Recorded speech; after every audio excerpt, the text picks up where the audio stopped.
Boa noite. Essa é a capacitação de judô das Olimpíadas Especiais Brasil e sejam todos muito bem-vindos, né?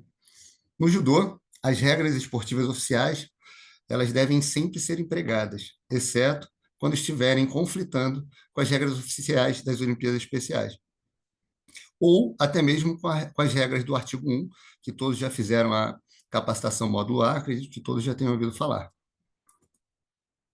Os eventos oficiais de judô, né? Cada programa pode determinar os eventos oferecidos e os técnicos são responsáveis por oferecer treinamento adequado e a seleção apropriada de eventos de acordo com a habilidade e interesse de cada atleta. No judô, a divisão dos grupos, ou seja, o divisioning, né? Ele é feito da seguinte forma: todos os atletas vão ser inicialmente divididos em grupos, né, segundo os formulários de inscrição. Então, quando o técnico for fazer a inscrição daquela agremiação, daquele projeto, daquele atleta, ele já vai mandar esse formulário com os dados desse atleta, né?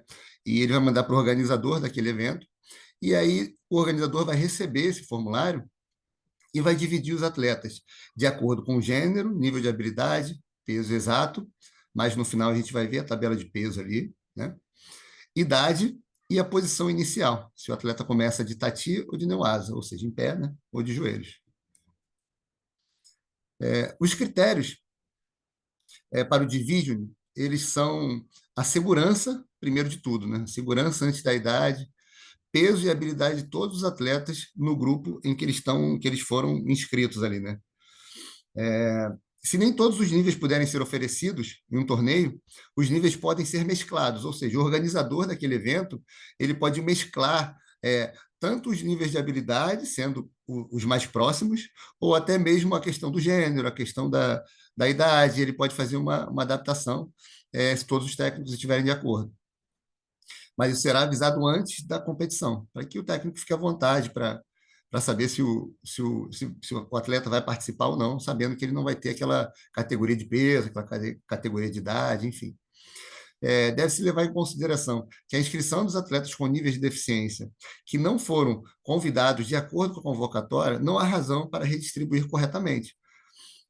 Ou seja, não tem, se o atleta ele não fez a inscrição dele, chegar lá no dia da competição e não tiver ou se ele fez a inscrição dele e a inscrição não está completa, chegar no dia e não tiver o grupo de mesmo nível de habilidade, idade, gênero, enfim, não é obrigação da organização redistribuir esses grupos, haja vista que essas informações eram para terem vindo seguidos na inscrição. E aí o organizador conseguiria avisar com antecedência a questão do nível de habilidade, das categorias do division dele ali. Os níveis de habilidade, né? Esses testes são realizados no local da competição, ou seja, como a gente vê o nível de habilidade? Chegar no local da competição é que a gente vai fazer essa divisão dos níveis de habilidade. O técnico já faz uma pré-inscrição dos atletas, né?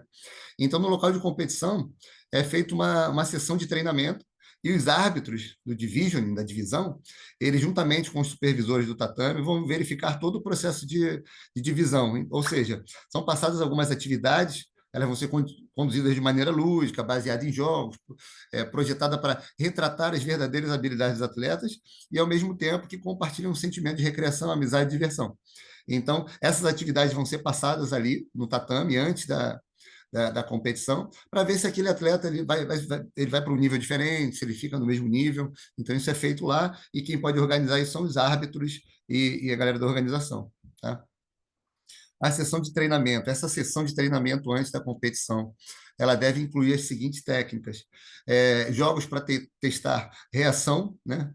O sentimento de judô e espírito de luta. Né? Mudanças do oponente em o quê? Né? Em posição de solo para segurar o sai come o asa. Ou seja, o oponente está no solo, ele é imobilizado ali, e é visto se aquele atleta ele consegue manter ele naquela posição de imobilização. Isso também faz parte do programa de treinamento. Aí, os Nagiwasa, né, que são as técnicas de arremesso, eles fazem na sessão de treinamento, como se fosse um treino de judô, né? E os ukemis, né? Sendo lançado por um oponente, né? Que no caso, o oponente, quem faz a técnica é o tori. Beleza? O oponente vai e lança ele, e ele faz o rolamento certinho, ele faz ele faz os UQMIs de maneira correta, então a gente já vai dividindo os grupos nesse momento aqui. As avaliações das habilidades, elas são baseadas em sensação de judô, ou seja, ele sabe que é o judô, ele entende a filosofia do judô, conceito de competição, ele tem conceito de competição, ele sabe que um perde, um ganha, ele sabe que aquilo ali é um combate, ele sabe como funciona. A previsão do movimento do adversário, então, quando um lutador ele vai entrar com determinada técnica, o que está recebendo aquela técnica, ou seja, o tori, ele prevê aquilo, ele consegue se defender, ele caminha para o lado certo durante a execução de uma técnica, a velocidade do desempenho dessa técnica também, se ele entra com muita força, se ele entra mais devagar, se ele é lento. Então, isso tudo influencia também na divisão desse atleta. O desempenho do atleta, se ele vai bem ali durante o treinamento, se ele é um cara que tem um vigor bom, né? A reação do atleta, tanto voltado para a estratégia, como também voltado para o judô, voltado para a pegada, voltado para tudo que envolve um combate de judô. Né? E o conceito de estratégia que também está relacionado a isso. Se toda hora o adversário ele caminha com ele para fora da área de combate, ele percebe isso e consegue prever, então ele tem uma estratégia, ou ele leva o adversário para fora da área de luta ali, para fora do tatame, de maneira proposital, mas que sem que isso seja percebido. Então, isso é uma estratégia de luta. Se ele está vendo que o adversário entra só em ultimata, e aí ele prevê isso, ele já entendeu aquilo, ele faz sempre um contragolpe quando o adversário entra no ultimata. Então, esse conceito de estratégia que a gente está falando. E aqui a gente já vai entrar mais especificamente nos níveis de habilidade. Né? O judoca do nível de habilidade 1, ele, ele pode competir de forma Shiai, né? Shiai é aquela luta mais pegada, né? Forte, com golpes concisos, né? Ele tem um sentimento de judô perfeito, ele entende muito bem a filosofia do judô, ele é rápido e poderoso em seus movimentos, ele reage rapidamente e consegue desenvolver uma estratégia durante o seu jogo. Esse é o atleta nível 1. O atleta nível 1 precisa apenas de uma leve ajuda e orientação do seu técnico ou árbitro para competir. A gente vai ver mais à frente que não durante o combate, assim como no judô convencional. Né? É só durante o matê, né? Ou antes de entrar no tatame, ali na área de luta. Os atletas do nível 2 eles podem competir de forma randori, ou seja, um pouco mais lento, um pouco menos pegado, com um pouco menos de vigor nas técnicas. Ele tem uma boa sensação de judô, ele entende muito bem o que é o judô. Ele é um tanto lento e não tão poderoso em seus movimentos quanto o atleta nível 1. Né? Ele reage com bastante rapidez e entende bastante o conceito de estratégia, assim como o primeiro. Ele também é bem estratégico, mesmo sendo lento. Tá? Eu sei que, à medida que a gente vai expondo os níveis de habilidade, quem já tem atletas de judô já consegue encaixar o atleta em cada um desses níveis. Eu sei que, porque comigo é assim, já participei de algumas atividades com os atletas e a gente entende perfeitamente que atleta é que nível. Então, agora, provavelmente, vocês já estão dividindo os níveis na cabeça de vocês. É bem tranquilo e está tudo muito bem organizado. Um atleta nível 2 ele precisaria de uma assistência moderada e orientação de seu técnico árbitro para realizar o seu jogo, né? Sua luta ali. Os atletas nível 3, um judoca nível 3 só pode compartilhar um randori lúdico, ou seja, não é uma competição em si, é um randori de forma lúdica, né? Já é uma luta menos pegada e de forma lúdica. Com o judoca também recreativo, ou seja, mesmo que aquele judoca não esteja no mesmo nível de habilidade dele, ele pode participar com aquele atleta ali de forma recreativa, enfim. Tem uma boa sensação de judô, ele ou ela é de alguma forma rápido e poderoso em seus movimentos. Né?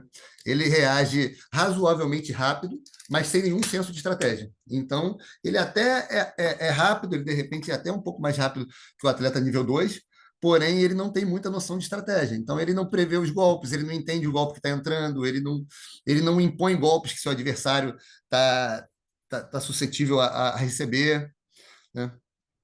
Um atleta nível 3 ele precisaria de uma séria assistência e orientação do seu treinador ou árbitro para realizar o seu jogo, a sua luta ali. O atleta de nível 4, Um judoca de nível 4 só pode compartilhar um randori lúdico com o judoca também recreativo, a mesma coisa no nível 3. Mas ele precisa ser ajudado de alguma forma por este último. Então, o atleta que vai estar junto com ele no tatame competindo, teoricamente, né, fazendo um randori de forma lúdica, ele precisa ajudar esse atleta, ele precisa ajudar esse atleta a se locomover, esse atleta a impor as técnicas, também é de forma lúdica, é dentro de um festival, é dentro de uma modalidade específica para que aquele atleta tenha uma vivência no judô, né? Ele tem um pouquinho de feeling de judô, ele não é rápido nos seus movimentos e reações, e ele também não tem nenhum senso de estratégia. Um atleta nível 4 ele precisa de alta assistência e orientação de seu técnico ou do árbitro para realizar o seu jogo. E, por fim, são 5 níveis de habilidade no judô. Tá? Um judoca de nível 5 só pode compartilhar um randori lúdico com o judoca recreativo, né? Mas precisa ser seriamente ajudado por ele. Outra de maneira moderada, ele conseguia se locomover, ele conseguia se mexer um pouquinho e o adversário ajudava. No nível 5 aqui, ele precisa ser seriamente ajudado por quem está no tatame disputando com ele. Também de forma lúdica, isso a gente vê muito em festivais, né? Para que a modalidade seja desenvolvida. Ele não tem nenhum sentimento de judô, ele não entende muito bem a filosofia do judô, ele é muito passivo, ele precisa da ajuda do seu treinador, o árbitro, ao máximo para realizar o seu jogo ali, enquanto atleta no tatame. É, as instruções aqui de coaching, né? O treinamento é um elemento importante no esporte judô. A orientação dada por um treinador ao longo do jogo, adequada aos níveis dos atletas, garante a segurança de ambos os participantes, tanto do atleta dele como outros atletas que estão também na competição. Para atletas do nível 1 e 2, o treinamento só pode ser oferecido durante o matê, ou seja, o técnico só pode falar com o atleta no matê, assim como no judô regular, no judô que não é das Olimpíadas Especiais. Para atletas do nível 3, os treinadores podem encorajar seus atletas durante a partida, mas só podem oferecer conselhos técnicos durante o matê. E para os atletas nível 4 e 5, que é aqueles que precisam de uma ajuda mais forte, de uma ajuda mais incisiva de quem está no tatame com eles, né? Eles podem receber conselhos técnicos, encorajamento, podem ser oferecidos pelos treinadores durante toda a luta ali, durante todo o momento de luta. Como eu falei, é mais recreativo do que competitivo. Dar um pouco das regras aqui, falar um pouco sobre regras. Vamos falar primeiro da decisão do árbitro. Em todas as situações em que o livro de regras não determine especificamente, o árbitro irá parar ou suspender o combate imediatamente, por medida de segurança, sempre que ele julgar necessário. Então, o árbitro ele é a autoridade máxima ali no tatame. Não tem o técnico, não tem um atleta que é nível 1 ou nível 2. Se o árbitro entender que algum dos dois atletas ali no tatame está em risco, ele pode parar o combate a qualquer momento, né? Ele tem o direito de tomar medidas punitivas, levando em consideração a intenção do atleta.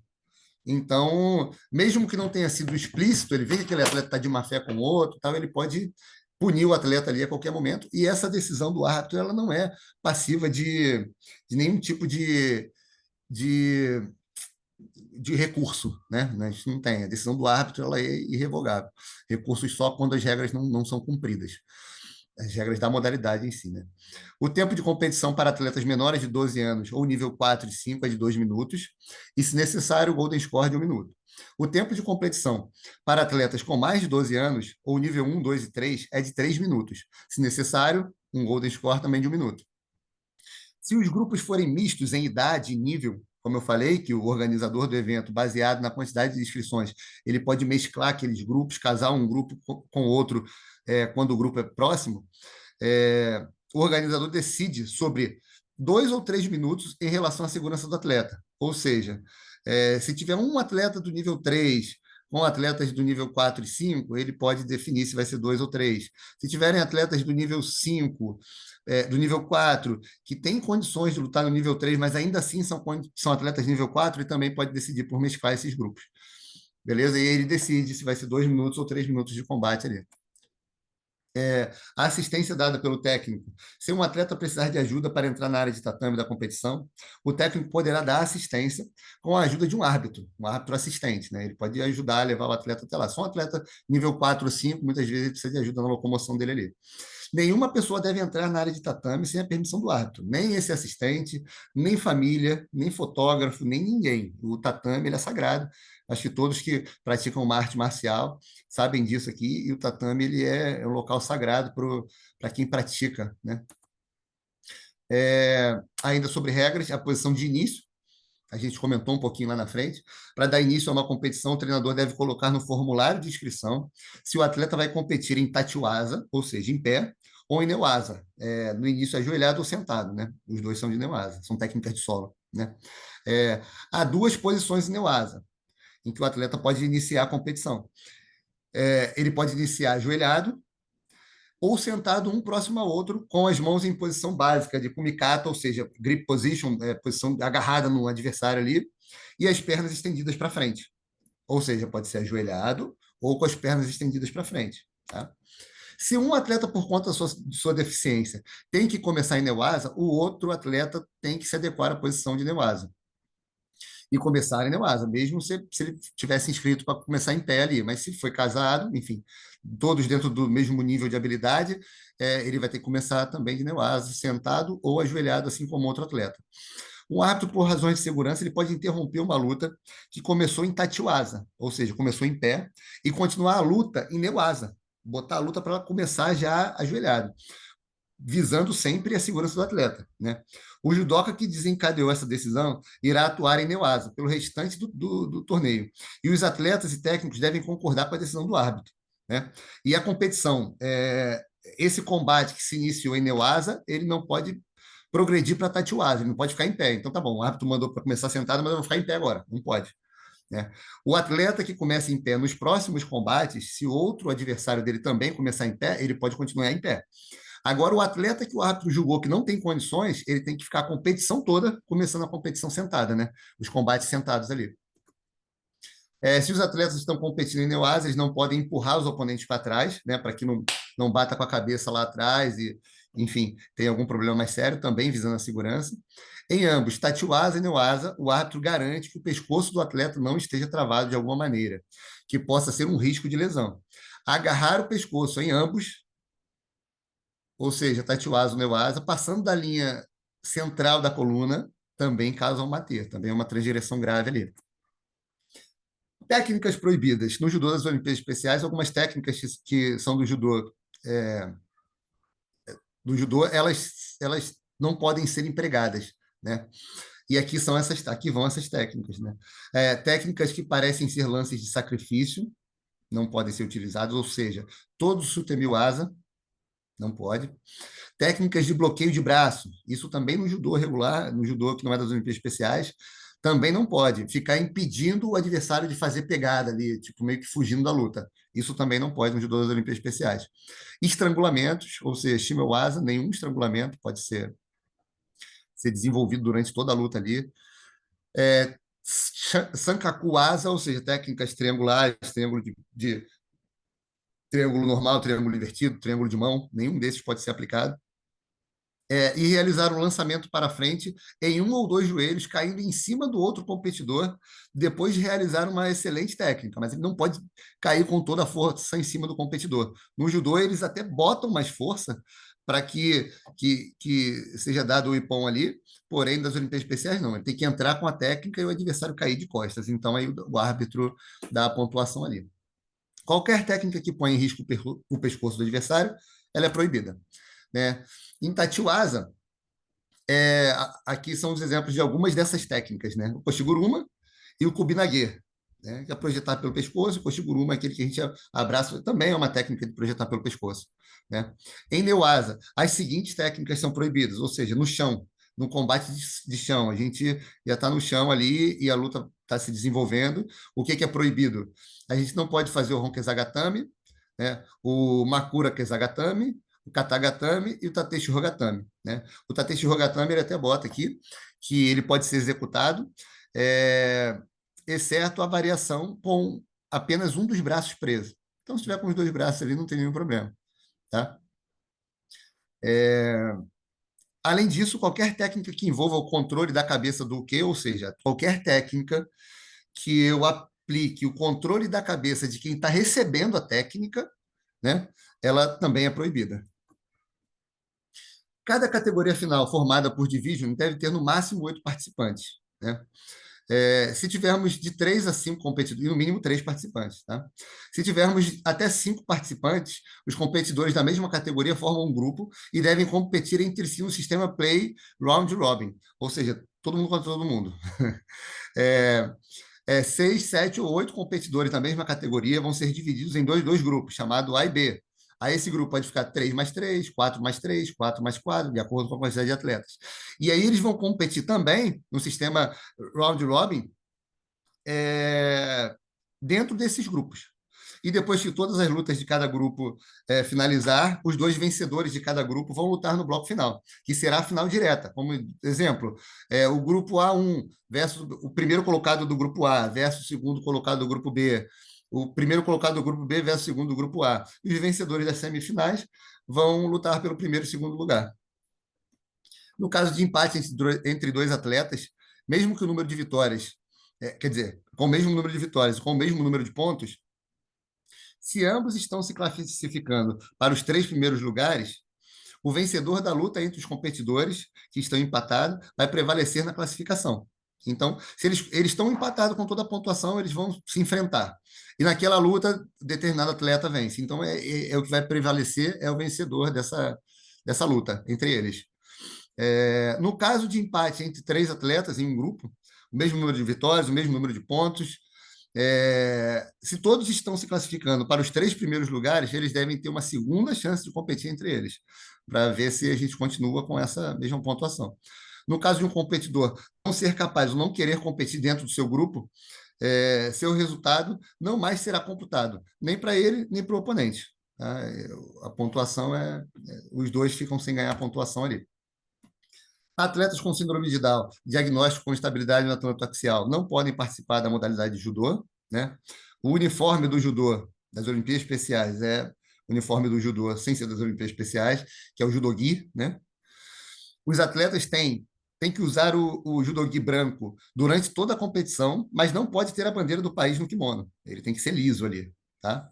Durante a competição, a distinção entre os atletas será feita pela faixa azul e pela faixa branca, usada na cintura, fornecido pelo organizador. Durante essa competição, os atletas não podem usar nenhuma outra faixa. Tá? As mulheres devem usar uma camiseta inteira branca por baixo, com as mangas curtas, por baixo do kimono, né? Para não ficarem expostas em qualquer movimento ali.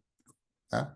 Cada área de tatame deve ter um placar, 2 cronômetros de competição, uma mesa e 3 cadeiras para os staffs, né? E várias cadeiras para a equipe de arbitragem, 2 cadeiras para os chefes de arbitragem, uma faixa azul e uma faixa branca para os competidores, e 2 cadeiras, uma para cada treinador. A área de competição. A área mínima de competição deve ser de 6 metros por 6, né? E no máximo 10 metros por 10 metros. A área de segurança, ela está ao redor de toda a área de competição, né, de outra cor ali no tatame, e deve ser de cor diferente. Eu já falei de outra cor aqui, e ele deve ter no mínimo 3 metros de largura. As restrições a fotógrafos ou outros não serão permitidos em uma distância de 3 metros da área de competição, ou seja, tem que ter um isolamento ali para que os fotógrafos não fiquem à beira do tatame, ou seja, 3 metros ali da área de competição, eles vão poder fotografar, vão poder, né, enfim, atuar da maneira que eles julgarem mais interessante e que a organização do evento permitir. Pessoal necessário, até em competições nacionais. São necessários 3 árbitros, um anotador e um cronometrista. Essa é a equipe mais enxuta que a gente consegue ter aí, tá? Para uma competição local, para uma competição dentro da agremiação, dos técnicos, enfim. E aqui a gente já passa ao kata unificado, né? Que é quando atletas com e sem deficiência, eles competem dentro de uma mesma equipe de judô.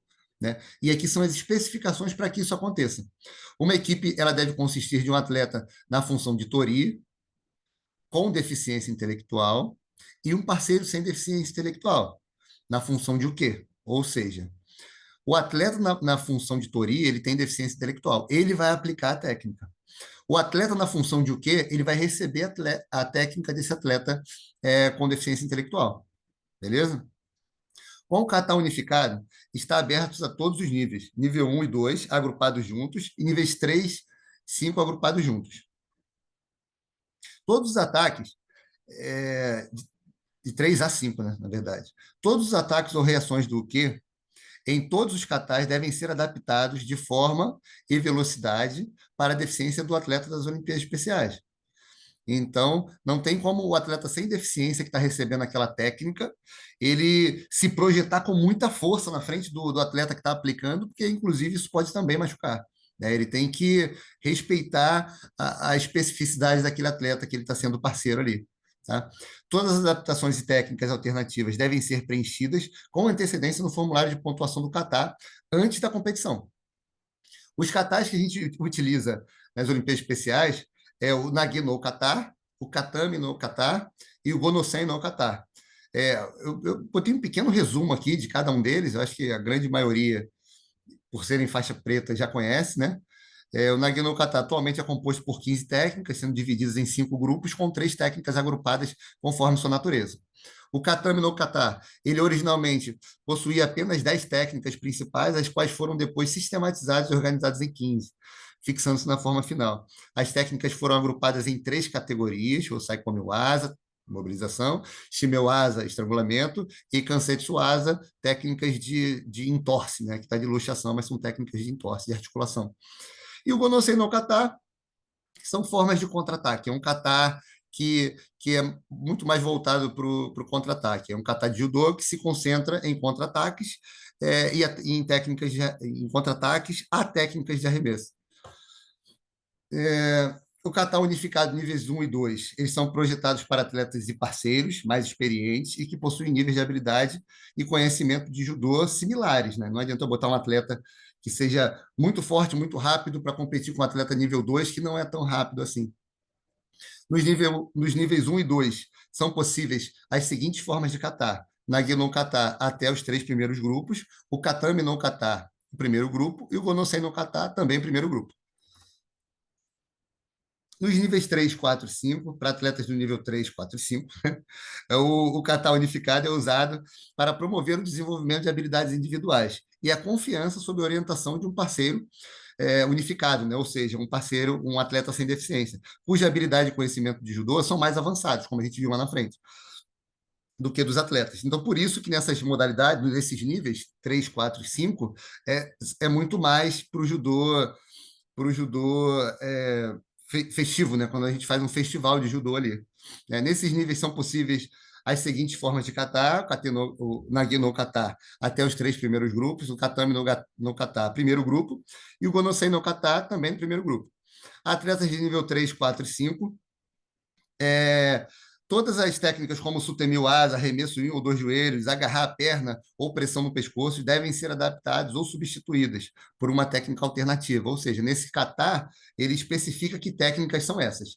Então, se tiver uma técnica dentro dos 3 primeiros grupos, por exemplo, do Nagi no kata, e essa técnica ela consiste de qualquer tipo de pressão no pescoço, agarrar a perna, ela deve ser substituída. E aí isso aí vai no formulário do atleta. Quando você vai escrever o atleta, você vai botar qual kata ele vai fazer, de que forma ele vai fazer e a técnica que está adaptada ali. Mais à frente aqui eu tenho até um formulário de inscrição do judô, né, do kata aqui, mais para ilustrar, mas ele pode ser diferenciado de acordo com quem está organizando o evento. Tá? Nas competições de kata unificado, o jurado levará em consideração o seguinte ao avaliar o desempenho dos competidores: a atenção às conexões, por exemplo, entre famílias de lance e entre famílias de técnicas, e se as técnicas foram substituídas por outras técnicas, e se os atletas fizeram corretamente essas substituições. Qualquer formulário de adaptação deve ser preenchido no formulário de inscrição, como já falei. Auxílios ou ferramentas podem ser usados sem dedução de pontuação para os níveis 3, 4 e 5 somente, níveis 1 e 2 não. Tá? As regras de segurança. Em geral, todas as técnicas proibidas por Tori, nas regras de Shiai das Olimpíadas Especiais, como Sutemi Waza, Shimewasa, arremessar em um ou dois joelhos, agarrar a perna, aplicar pressão no pescoço, também não são permitidas no nível 3 e 4, tá? Dos katas. Sutemi Waza, Shimewasa também não são permitidos no nível 1 e 2. Isso é para garantir a segurança de todos os atletas. Formulário de inscrição. Todos os atletas e parceiros unificados que entrarem em um evento de judô das Olimpíadas Especiais serão inicialmente divididos pelos detalhes exigidos no formulário de inscrição. Que detalhes são esses? Categoria, o nível de habilidade, o nível de judô, a cor da faixa, né? O nível de judô ou a cor da faixa também para o parceiro, E esse aqui é um exemplo do formulário de pontuação de Catar, que ele pede o primeiro nome, pede o time, pede a faixa do atleta ali, né, a graduação dele. Ele pede tanto do Tori como do Q, do parceiro. Vocês veem que são duas colunas ali em cima. E lá embaixo, as técnicas já escritas pelos. Opa, passei aqui. As técnicas já escritas pelos técnicos. Então, ele vai botar, o meu atleta vai fazer isso, e essas carinhas ali em cima, o jurado ou o juiz, ele só marca as técnicas ali, a pontuação, né? Se ele esqueceu, se ele não fez corretamente, se ele fez parcialmente, se ele fez correto, se ele fez quase correto. Então, isso aí vai gerando a pontuação para o Catar. Então, aqui a gente finaliza, né, esse treinamento de judô das Olimpíadas Especiais. É claro que com a prática nas atividades, tudo isso vai ficar muito mais claro. Vocês vão entender muito melhor à medida que forem participando de competições, com erros e acertos, a gente entende isso muito bem. Aqui está o link para você entrar no site das Olimpíadas Especiais, buscar o Forms da modalidade, responder o questionário, né? E caso você acerte 70% das questões, a gente vai enviar a declaração no e-mail cadastrado do Forms ali, porque quando você for preencher o Forms, você vai ter que cadastrar um e-mail. Então é muito importante que esse e-mail esteja correto, tá? Porque é por ali que a gente vai mandar o certificado depois, caso você tenha atingido 70%. Esses são os links, esses são os links para mais informações, né? São os nossos meios de comunicação, o site das Olimpíadas Especiais, o e-mail da Tereza, que é a nossa diretora de esporte, o Instagram das Olimpíadas Especiais, o Facebook e o Twitter. E é só, todos tenham uma boa noite e muito obrigado.